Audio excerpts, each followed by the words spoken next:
Hi అండి, నమస్తే. Welcome to Rohini Krishna's.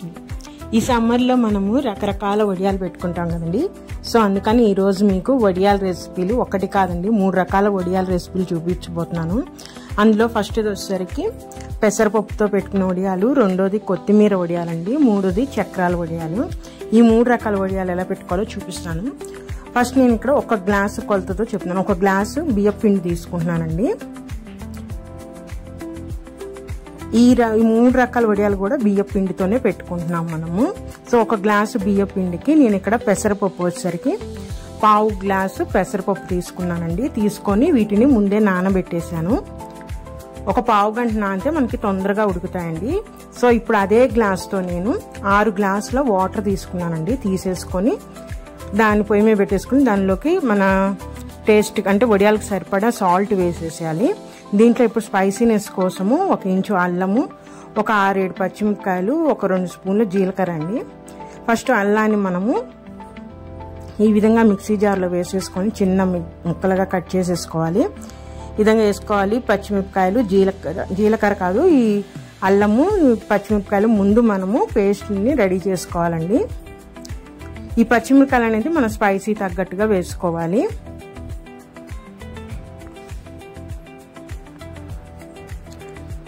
Water ఎప్పుడైతే కాగుతూ ఉంటుందో అప్పుడు ఫస్ట్ జీలకర్ర వేసేస్తున్నాను నేను. అలానే అల్లము పచ్చిమిరపకాయల పేస్ట్ అండి.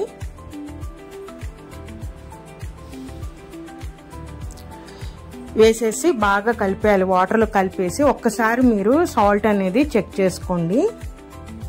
కొంచెం సాల్ట్ చెక్ చేసినప్పుడు మనకు కొంచెం తక్కువగానే ఉండాలి. ఎందుకంటే మనకి లాస్ట్ అంటే ఫైనల్గా మనకు వడియాలు రెడీ అయిపోయిన తర్వాత అవి కొంచెం సాల్టీగా ఉంటాయి. కొంచెం ఎక్కువైనా కూడా చాలా సాల్టీగా అనిపిస్తాయి. సో మీరు సాల్ట్ చెక్ చేసుకొని వేసుకోండి.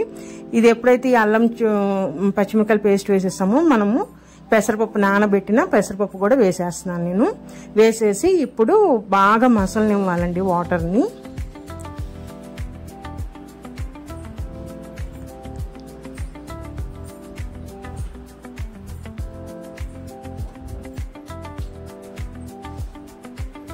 ఈలోపు మనం పిండి కలుపుదామండి. ఇక్కడ నేను గ్లాసు బియ్య పిండి తీసుకున్నాను కదా, అది నేను ఒక బౌల్లోకి వేసేస్తున్నాను. మిక్సింగ్ బౌల్లోకి వేసేసుకొని 1 గ్లాసు పిండికి 2 గ్లాసుల వాటర్ పోసుకోవాలండి. వాటర్ పోసేసి ఉండలు లేకుండా మనము నీట్గా కలిపేసేసుకోవాలి. జారులాగా వచ్చేస్తుంది. ఎక్కడ ఉండలు లేకుండా కలుపుకోవాలి. అంటే ఇప్పుడు మనం 1 గ్లాస్ పిండికి మొత్తం 8 గ్లాసుల వాటర్ తీసుకున్నాము. 6 గ్లాసుల వాటర్ ఏమో ఫస్ట్ నేను ఆ గిన్నెలో పోసి పొయ్యి మీద పెట్టేశాను కదా, మిగిలిన 2 గ్లాసుల వాటర్తో పిండి కలుపుకుంటున్నాను. చూసారా, ఇట్లా వీడియోలో చూసిన విధంగా ఉండలు లేకుండా మనము పిండిని కలుపుకోవాలి.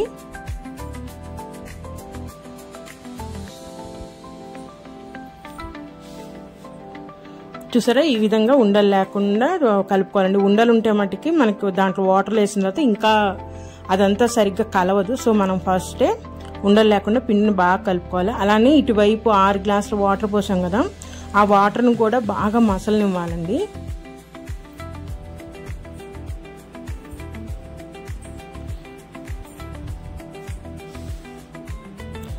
మనం ముందే నానబెట్టి ఉన్నాం కాబట్టి పెసరపప్పుని ఈ వాటర్ బాగా మసలడానికి కరెక్ట్గా ఉడికిపోతుంది. చూసారా,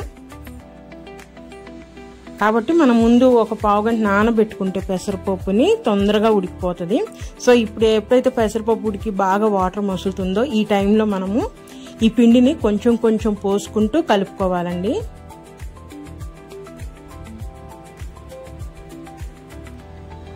కలపకుండా కనుక పోసామంటే ఒకే చోట పిండి పడిపోయి మొత్తం ఉండగట్టేసినట్టు అయింది. అందుకని పోసుకుంటూ కలుపుతూ ఉండాలి. చూస్తున్నారు కదా వీడియోలో చూపిస్తున్న విధంగా.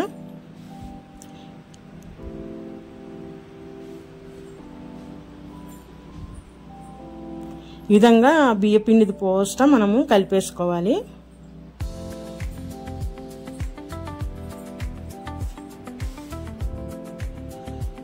మనం పిండి పోసిన తర్వాత కూడా కలుపుతూనే ఉండాలండి, లేకపోతే ఉండగట్టేస్తామన్నమాట. ఈ విధంగా చూసారా, కంటిన్యూస్గా నేను కలుపుతూనే ఉన్నాను. ఈ విధంగా ఒక 5 మినిట్స్ మనం అయ్యేసరికి పిండి అనేది దగ్గర పడుతుంది. చూసారా, ఈ విధంగా గరిటె జారుడుగా, మరీ పల్చగా ఉండకూడదు. కొంచెం థిక్నెస్తో గరిటె జారుడుగా వచ్చేదాకా ఉడికిచ్చేసేసి మనము ఇంకా స్టవ్ ఆఫ్ చేసేయాలి. చూసారు కదా, ఈ విధంగా గరిటె జారుడుగా ఉండాలి మనకి. స్టవ్ ఆఫ్ చేసేసి ఇంకొక 2 నిమిషాలు మనం చల్లారేలోపు ఇంకా సెట్ అవుతుందండి అది. ఈ లోపు నేను ఒక వైట్ కలర్ కాటన్ క్లాత్ తీసుకొని తడిపేసేసుకొని ఈ విధంగా సెట్ చేసుకున్నాను. ఈ రెడీ అయిపోయిన ఈ వడియాల మిశ్రమాన్ని ఈ విధంగా మనం పెట్టేసుకోవటం. మీరు కవర్ మీద అయినా పెట్టేసుకోవచ్చు. నేను ఎప్పుడు పెట్టుకున్న వడియాలు ఇట్లాంటి వైట్ కలర్ క్లాత్ మీద పెట్టుకుంటానండి, కాటన్ క్లాత్ మీద. సో ఈ విధంగా పెట్టేసేసుకొని మనము ఎండలో, మంచి ఎండ తగలాలండి. మనం నీడలో అయితే బియ్యం పిండి కదా తొందరగా ఎండవు. ఈ విధంగా ఎండలో పెట్టేసుకుంటే ఒక్క రోజులోనే మనకి ఎండిపోతాయి ఈ వడియాలు అనేవి. చూసారా? ఈ విధంగా ఎండిపోయిన తర్వాత ఈ విధంగా క్లాత్ రివర్స్ చేసి మనము ఈ వాటర్ వెనకాల నుంచి ఈ విధంగా చల్లుకోవాలండి. మనకి కవర్ మీద పెట్టుకుంటే ఈజీగా వచ్చేస్తే, నేను క్లాత్ మీద పెట్టినప్పుడు మనము ఈ విధంగా వేసుకొని వెనక నుంచి వాటర్ వేసి తడపగానే ఈజీగా వచ్చేస్తాయి. చూసారా?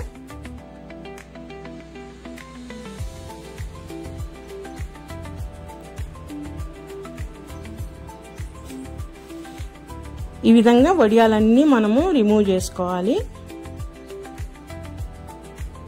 కవర్ మీద అయితే మనకి ఈ పని ఉండదండి, ఈజీగా వచ్చేస్తే. క్లాత్ మీద మనకి కంపల్సరీ ఈ విధంగా తీసుకోవాలి. ఇలా తీసుకున్న వడియాలని ఇంకొక రోజు ఎండలో పెట్టుకోవాలి, ఎందుకంటే తడుస్తాయి కదా. ఈ లోపు మనము రెండో రకం వడియాలు కూడా చూపిస్తున్నాను. దీనికి కూడా ఒక గ్లాస్ పిండి తీసుకున్నాను, ఒక కొట్ట కొత్తిమీర తీసుకుంటున్నాను, మన స్పైసీ తగ్గట్టుగా ఒక 10 పచ్చిమిరపకాయలు తీసుకున్నానండి. సేమ్ ఇందాక ఇట్లాగనే ఒక గ్లాసు బియ్య పిండికి 6 గ్లాసుల వాటర్ పోసేసి సాల్ట్ వేసేసుకోవాలి. నేను ఇక్కడైతే 1.5 స్పూన్ సాల్ట్ వేసేస్తున్నాను, అలానే జీలకర్ర కూడా వేసేస్తున్నానండి. ఈ వాటర్ మరిగేలోపు మనము ఆ అల్లము, పచ్చిమిరపకాయలు, కొత్తిమీర వీటన్నిటి మిక్సీ జార్లో వేసేసుకొని మనం పేస్ట్ రెడీ చేసేసుకోవాలి.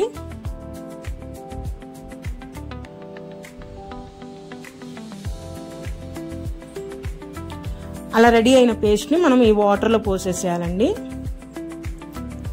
పోసేసుకొని ఒక్కసారి చెక్ చేసుకోండి మీకు సరిపోను కారము, ఉప్పు ఉన్నది లేనిది. ఇప్పుడు మేము చెప్పిన క్వాంటిటీ అయితే కరెక్ట్గా సరిపోతుంది.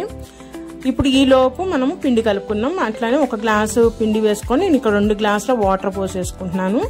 సేమ్ ఈ వడియాలకు కూడా ఒక గ్లాస్ పిండికి 8 గ్లాసుల వాటర్ అండి వేసేసుకొని పిండి ఉండలు లేకుండా బాగా కలిపేసేసుకోవాలి.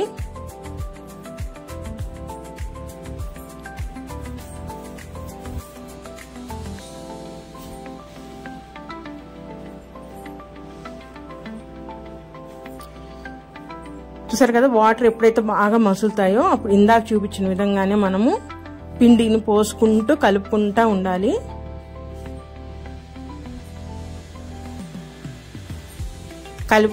పిండి పోసేసిన తర్వాత కూడా మనము బాగా కలుపుతూనే ఉండాలండి కంటిన్యూస్గా.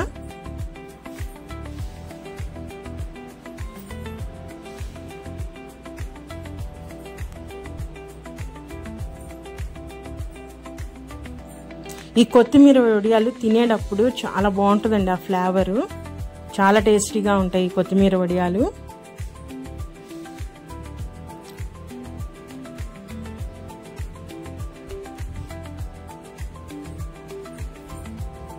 మనం కంటిన్యూస్గా అలా కలుపుతూ ఉడికిస్తున్న వల్ల ఎక్కడ ఉండగట్టదండి, పిండి అనేది సాఫ్ట్గా ఉంటుంది, కరెక్ట్గా ఉడుకుతుంది మనకి. సో ఎప్పుడైతే ఈ విధంగా బబుల్స్ వస్తూ ఉడకటం స్టార్ట్ అయ్యిందో మనం అప్పటి నుంచి ఒక 5 నిమిషాలు ఉడికిచ్చేస్తే మనకు కరెక్ట్గా కన్సిస్టెన్సీ అనేది కరెక్ట్గా వచ్చేస్తుంది.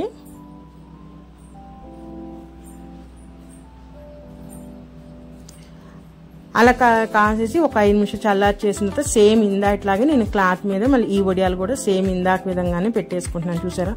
మీరు స్పూన్తో కూడా పెట్టేసుకోవచ్చు, అప్పుడు చిన్న చిన్న సైజు వడియాలు వస్తే నేనైతే గరిటతో పెట్టేస్తున్నాను. ఈ విధంగా మనం తయారు చేసుకున్న మిశ్రమం మొత్తం ఈ విధంగా వడియాల షేప్లో పెట్టేసేసుకోవాలండి.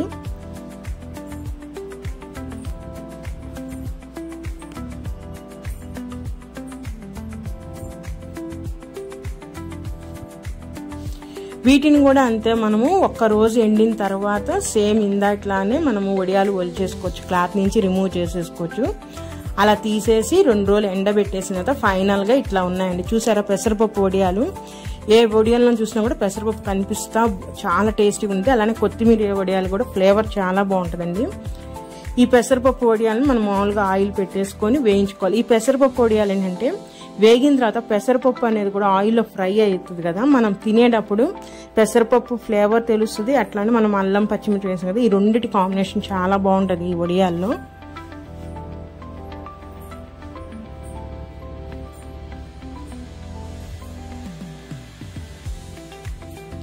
మీరు పెసరపప్పుని ఉడకనివ్వాలి, చూసుకోవాలండి. మనం పిండి వేసే ముందే పెసరపప్పు ఉడికిందా లేదా అని చెక్ చేసుకున్న తర్వాత పిండి వేయాలి. పెసరపప్పు ఉడకకుండా కనుక మనం పిండి వేసి ఎండనిస్తే అవి పంటి కింద పడినప్పుడు గట్టిగా తగులుతాయి అన్నమాట. అందుకని పెసరపప్పు ఉడికిన తర్వాతే పిండి వేయాలి మనము.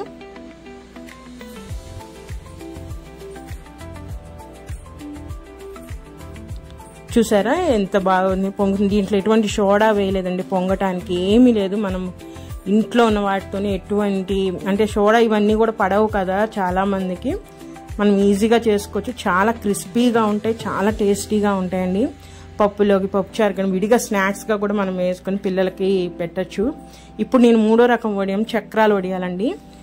అంటే చక్రాల షేప్లో పెట్టుకుందాం మనం ఈ వడియాలు అనేది. అట్లా పెట్టుకోవడానికి దానికి కావాల్సిన పదార్థాలు, వాటర్ క్వాంటిటీ అనేది మీకు ఎంతో నేను చెప్తాను. ఇప్పుడు నేను ఈ గ్లాస్ తీసుకుంటానండి. ఈ గ్లాస్తో నేను 6 గ్లాసుల వాటర్ పోసుకుంటున్నాను. అలానే ఇదే గ్లాస్తో నేను 2 గ్లాసుల బియ్యపిండి తీసుకున్నానండి.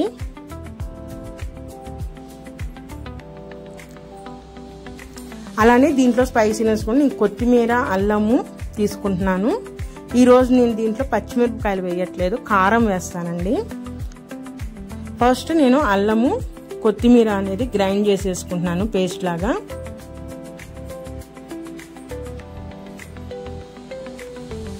ఒక గ్లాస్ పిండే కాబట్టి మనము అంటే అల్లం అనేది 1 ఇంచు సరిపోతుంది మనకి, ఆ ఘాటు ఎక్కువ లేకుండా. ఈ కొత్తిమీర కూడా కట్ చేసి వేసేసి మనము పేస్ట్ రెడీ చేసేసుకోవాలి.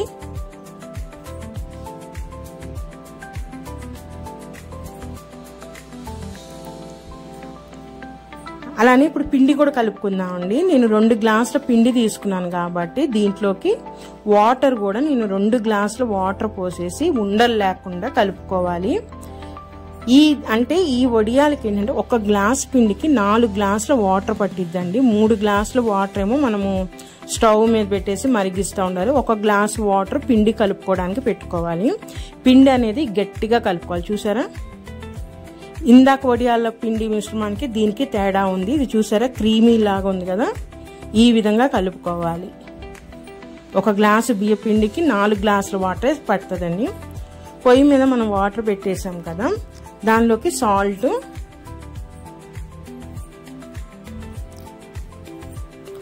ఒక స్పూన్ నుంచి 2 స్పూన్ల లోపేనండి, అంతకన్నా ఎక్కువ వేయద్దు. మనం చెక్ చేసుకోవచ్చు, పిండి వేసే ముందు చెక్ చేసుకోండి, సరిపోతుంది. అలానే మనం ఇందాక అల్లము కొత్తిమీర పేస్ట్ ఉంది కదండి, అది మొత్తం కూడా ఈ వాటర్లో వేసేసి సేమ్ మనం వాటర్ని మరిగించాలి ఫస్ట్. అలానే దీంట్లోకి స్పైసీ అంటే పచ్చిమిరపకాయలు వేయలేదు కదండి, నేను ఈరోజు దీంట్లోకి కారం వేస్తున్నాను. అంటే రోజు మనం ఇంట్లోకి వాడుకునే కారం ఉంటుంది కదా, ఆ కారం వేసేయచ్చు. అట్లానే ఒక 2 స్పూన్ల జీలకర్ర వేసేస్తున్నాను. ప్రతి దాంట్లోకి జీలకర్ర ఎందుకంటే డైజెషన్ బాగుంటుంది, ఫ్లేవర్ కూడా బాగుంటాయి వడియాలనేది. ఈ జీలకర్ర ప్లేస్లో మీరు వాము కూడా వేసుకోవచ్చు, నేనైతే జీలకర్ర వేస్తున్నాను ఈరోజు. అలానే కారం అండి, మనం ఎంతకైతే కారం కావాలనుకున్నామో నేను ఇక్కడ కారం అంటే ప్లెయిన్ కారం, ఎటువంటి మసాలా లేని కారం పొడి వేస్తున్నాను.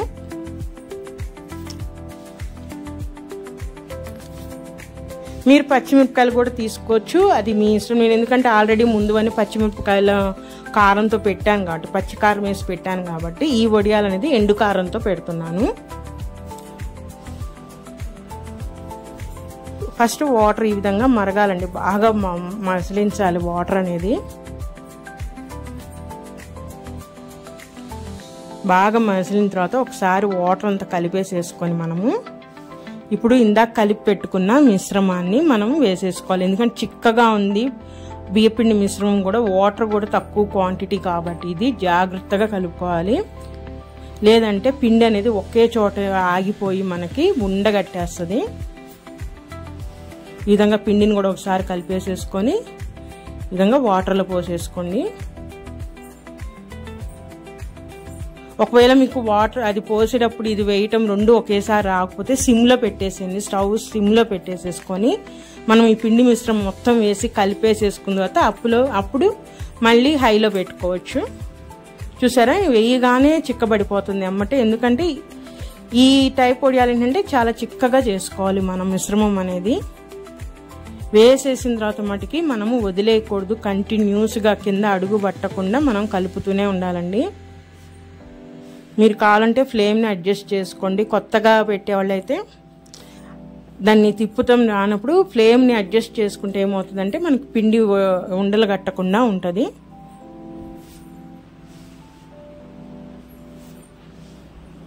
ఈ విధంగా కలుపుతూనే ఉండాలి మనము.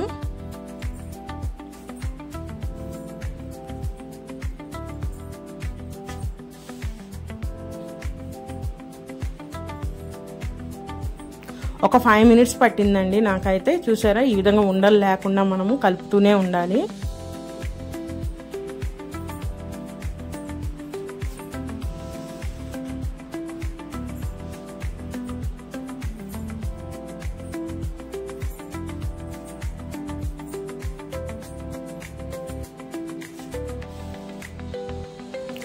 చూసారా, చిక్కగా తయారైంది కదా, ఒక పేస్ట్ లాగా. అలా అయిందని మనం ఒక 5 నిమిషాలు చల్లారనివ్వాలి.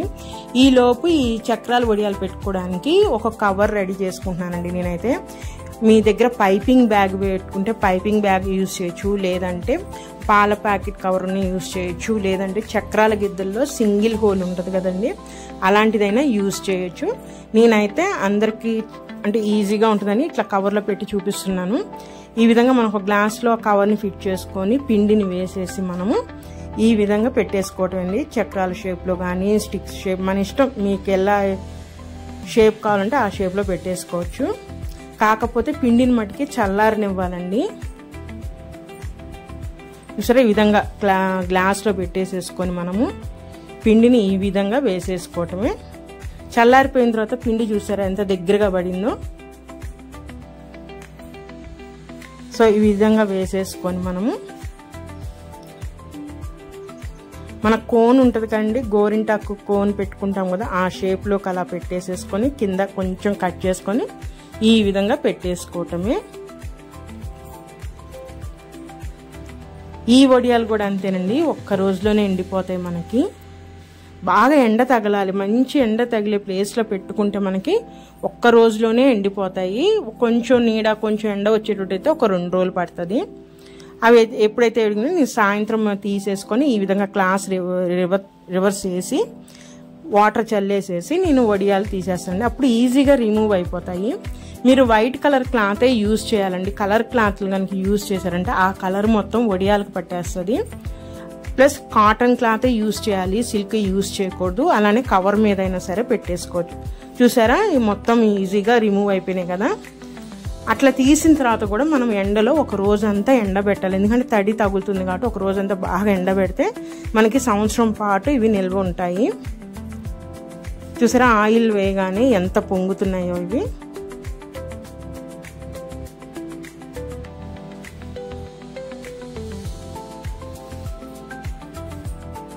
ఈ ఎండాకాలంలో మనకి ఇట్లా రకరకాల వడియాలు రకరకాల షేపులు పెట్టుకుంటే సంవత్సరం అంతా ఎంజాయ్ చేయొచ్చండి. చాలా గుల్లగా ఉన్నాయి వడియాలు అనేవి, చాలా టేస్టీగా కూడా ఉంటాయండి. మరి ఇదేనండి ఈరోజు వీడియో అయితే. మీకు 3 రకాల వడియాలు నచ్చినాయి అనుకుంటున్నాను. మరి నా రెసిపీ కనుక నచ్చితే ప్లీజ్ సబ్స్క్రైబ్ మై ఛానల్, అలానే లైక్ చేయండి. మరొక మంచి రెసిపీతో మళ్ళీ కలుస్తాను. ఉంటానండి, బాయ్.